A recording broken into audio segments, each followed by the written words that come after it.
नमस्कार विद्यार्थियों। ऑनलाइन कक्षा के अंतर्गत पिछले वीडियो में हमने भारतीय संस्कृति के विषय में एक सामान्य जानकारी प्राप्त की कि भारतीय संस्कृति की क्या पृष्ठभूमि है, भारतीय संस्कृति का नामांकन कैसे हुआ, उसका विकास कैसे हुआ। आज हम भारतीय संस्कृति की कौन कौन सी ऐसी विशेषताएं हैं जिसके कारण जो भारतीय संस्कृति है वो अन्य देशों की संस्कृति की तुलना में सबसे अधिक समृद्ध है और पुरातन काल से लेकर आज तक निरंतर उसी रूप में बनी हुई है। भारतीय संस्कृति की जो कुछ मौलिक विशेषताएं हैं, जैसा कि आप सभी जानते हैं कि भारत एक विशाल देश है और आज इसकी जनसंख्या लगभग 68.51 करोड़। यहाँ की जलवायु विविध प्रकार की है, भौगोलिक दशा भी सभी जगह समान नहीं है। यहाँ भारतवर्ष में अनेक जातियों के मनुष्य रहते हैं, जैसे कि आर्य, द्रविड़, किरात, मुंडा, जाने कितनी ही जातियों के लोग यहाँ पर आए और बसे। इसी कारण से कुछ जो विद्वान हैं इसे जातियों का अजायब घर भी भारतवर्ष को कहते हैं। यहाँ भारतवर्ष में भाषाएं भी अनेक है, जैसे यहाँ अनेक जातियां हैं वैसे ही भाषाएं भी अनेक है। हिंदी, बंगाली, गुजराती, मैथिली, मराठी, पंजाबी, सिंधी, तमिल, अनेकों जो भाषाएं हैं वो भारतवर्ष में बोली जाती हैं। धर्म की दृष्टि से यहाँ एकता का अभाव दृष्टिगोचर होता है। हिंदू, मुसलमान, जैन, पारसी, ईसाई, सिख ऐसे अनेकों धर्मों के लोग यहाँ रहते हैं। यहाँ की जो वेशभूषा है, रहन सहन आदि में भी जो समानता है वो नहीं है, यानी कि सभी का रहन सहन, वेशभूषा, खान पान सब डिफरेंट टाइप का है। गुजराती बंगाली से भिन्न है, तो मारवाड़ी पंजाबी से भिन्न है और गढ़वाली मद्रासी से भिन्न है। इन सभी विभिन्नताओं को दृष्टि में रखकर कुछ जो विदेशी विद्वान थे उन्होंने ये कहना शुरू कर दिया कि जो भारतवर्ष है वो नस्लों, धर्मों, भाषाओं, विश्वासों, रीति रिवाजों की दृष्टि से विभिन्न संस्कृतियों का एक संग्रहालय है। यद्यपि जो विदेशी विद्वान थे उनके द्वारा प्रस्तुत की गई जो विचारधाराएं वो भारत की मौलिक एकता को स्वीकार नहीं करती है, फिर भी यदि हम भारत के इतिहास पर गहराई से अध्ययन करें और उस पर विचार करें तो हम इस निष्कर्ष पर अवश्य पहुंचते हैं कि ये समस्त विभिन्नताओं में भी इसकी एक अपनी मौलिक एकता छिपी है, जो इस देश की एक आधारभूत विशेषता है। वास्तव में जो भारतीय संस्कृति है वो प्राचीन काल से लेकर अंत तक न तो आर्यों की रचना है और न ही द्रविड़ों की, अपितु उसके भीतर अनेक जातियों का अंशदान है और ये उन सभी जातियों की का समुदाय है जो समय समय पर इस देश में आई और यहीं पर बस गई। इस तरह हम देखते हैं कि जो भारतीय संस्कृति है वो महामानवता का एक परिवार है और इसका अध्ययन संकीर्ण दृष्टि से किया जाना संभव नहीं है। तो आइए आज हम अपनी इस जो प्राचीन भारतीय संस्कृति है इसकी कुछ विशेषताओं के बारे में अध्ययन करेंगे या जानकारी प्राप्त करेंगे। जैसे सर्वप्रथम यहाँ मैं आपको कुछ विशेषताओं के विषय में विस्तृत रूप में जानकारी प्राप्त करने से पूर्व उनके बिंदु बताना चाहूंगी कि भारतीय संस्कृति की कौन कौन सी विशेषता है। प्राचीनता और समानता, अद्भुत समन्वय शक्ति, सहिष्णुता एवं महानता, सत्यम शिवम सुंदरम का आदर्श है, व्यापकता को लिए हुए है, अभौतिकता एवं अध्यात्मवाद से युक्त है, पुरुषार्थ पर आधारित व्यवस्था है, कर्म एवं पुनर्जन्म के सिद्धांत पर विश्वास करती है। भारतीय संस्कृति में अहिंसा तक भावना है, विविधता में एकता है, आश्रम व्यवस्था है, दार्शनिक तत्व है, ग्रहणशीलता है, भाग्यवाद तथा निष्कर्म फल।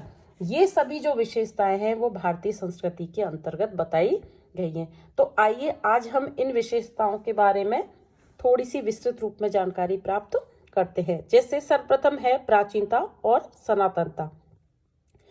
हम भारतीय संस्कृति दुनिया की जो अनेक प्राचीन संस्कृति हैं उनमें से एक है और उसमें भी विशेषता यह है कि धीरे धीरे जहां विश्व की अनेक प्राचीन संस्कृतियां लुप्त हो गई वहां भारतीय संस्कृति हजारों वर्ष बीत जाने के उपरांत भी आज भी न सिर्फ जीवित है बल्कि अत्यंत उन्नत अवस्था में भी स्थित है।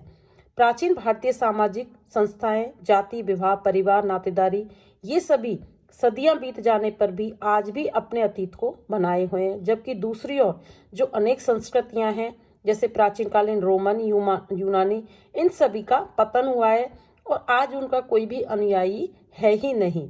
यही बात सिद्ध करती है कि जो भारतीय संस्कृति है वो अपनी प्राचीनता एवं स्थायित्व को आज भी बनाए रखे हुए है।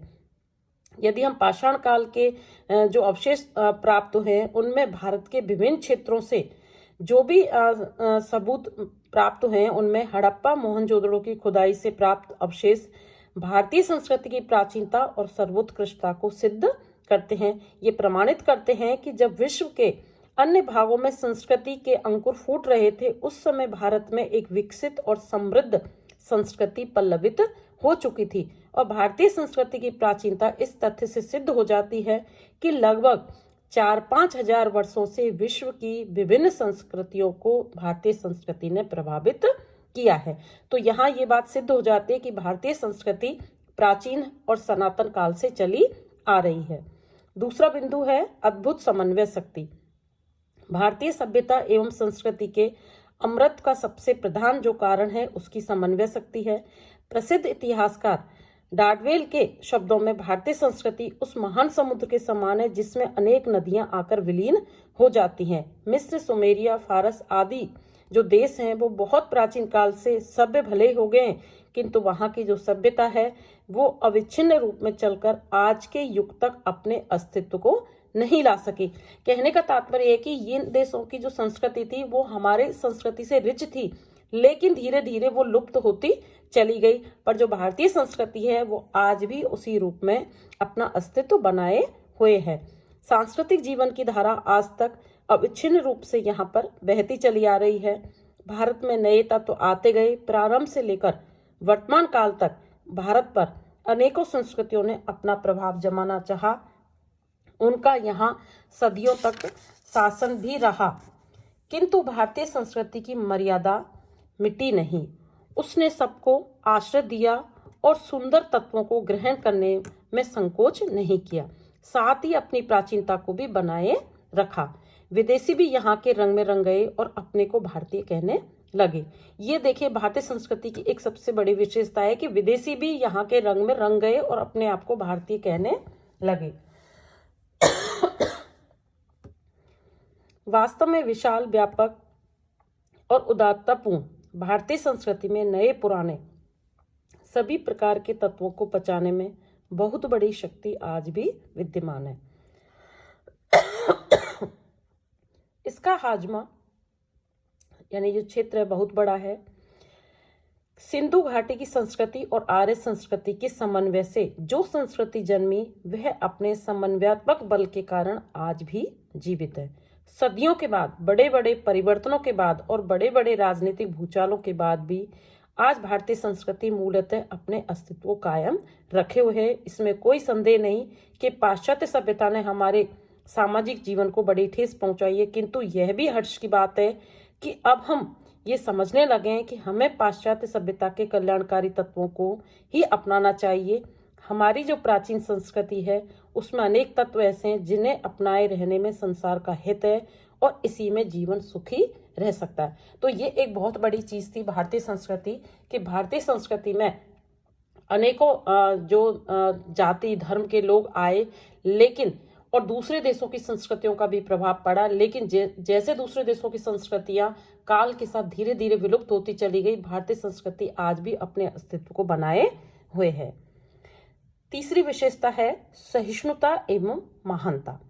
अपनी सहिष्णुता के कारण जो भारतीय संस्कृति है वो महान है, इसमें कोई दोहराए नहीं। भारतीय दर्शन शास्त्रों के अनुसार मनुष्य के लिए एक मार्ग नहीं है। व्यक्तिगत विकास, अपनी समझ और मनोदशा के विभिन्न मार्ग अपनाए जा सकते हैं। जिस प्रकार एक ही नुस्खा सबके लिए कारगर नहीं होता, ठीक उसी प्रकार एक ही मार्ग सबको पसंद नहीं हो सकता।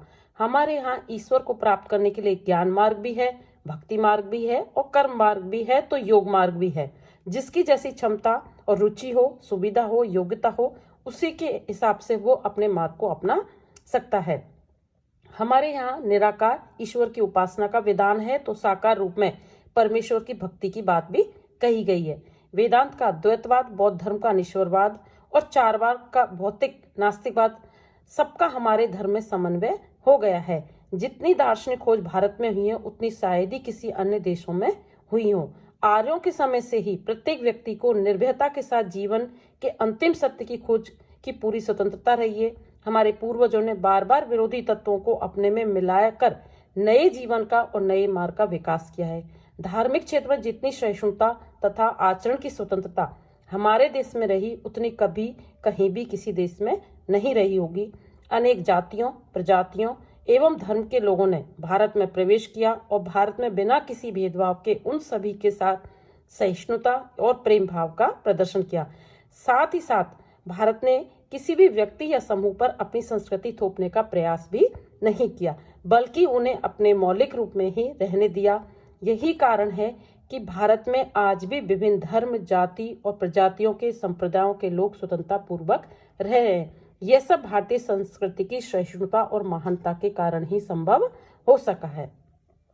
चौथा पॉइंट है सत्यम शिवम सुंदरम का आदर्श, कि जो भारतीय संस्कृति का जो मूल मंत्र है वो सत्य, शिव और सुंदर की भावना से निहित है।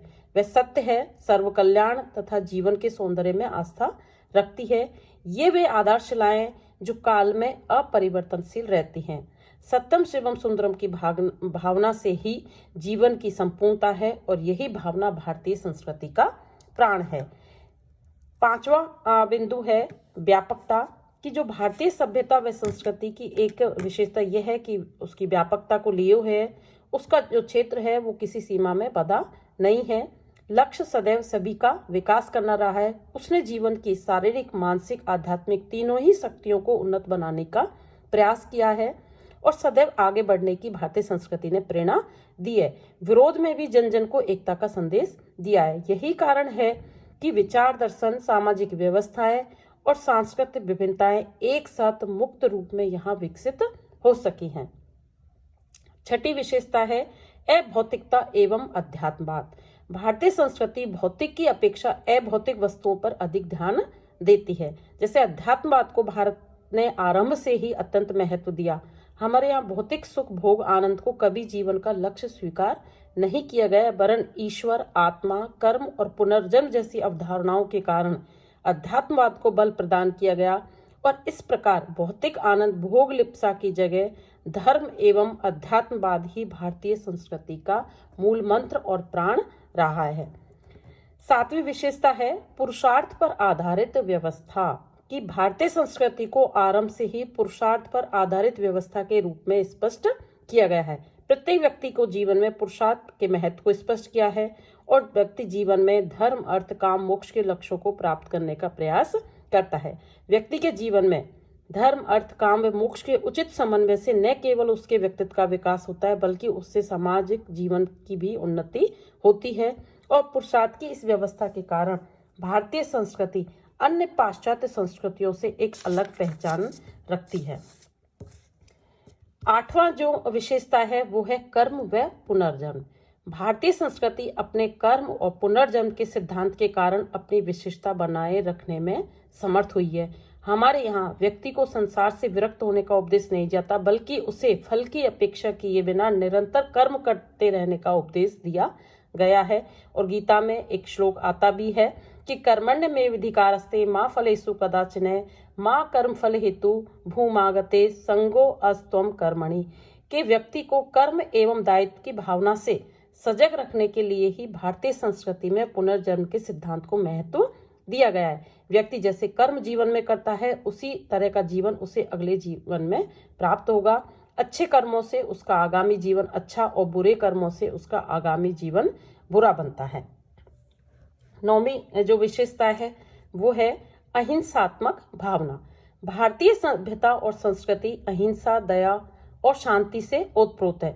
सम्राट अशोक, महात्मा बुद्ध, भगवान महावीर, महात्मा गांधी ऐसी अनेक विभूतियों ने संसार को शांति और अहिंसा का मार्ग बताया जिस पर चलकर आज भी भारत विश्व शिरोमणि बना हुआ है।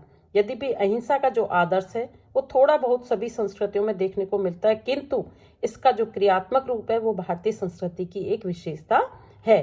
सर्वहित चिंतन भारतीय आचार का सबसे बड़ा गुण है। भारत को इस बात का गर्व है कि अहिंसा जैसे आदर्श का सफल प्रयोगात्मक परीक्षण इस भूमि पर न केवल धार्मिक बल्कि राजनीतिक और आर्थिक क्षेत्रों में भी होता रहा है। अहिंसा की यह साधना कभी कभी आत्मघातनी भी सिद्ध हुई है, फिर भी भारत अपने पथ से कभी नहीं मुड़ा है या विचलित नहीं हुआ है। इस प्रकार आज हमने भारतीय संस्कृति की कुछ विशेषताओं के विषय में जानकारी प्राप्त की है। भारतीय संस्कृति की और भी अन्य विशेषता हैं जिनके विषय में जानकारी ही हम अगले वीडियो में प्राप्त करेंगे। धन्यवाद।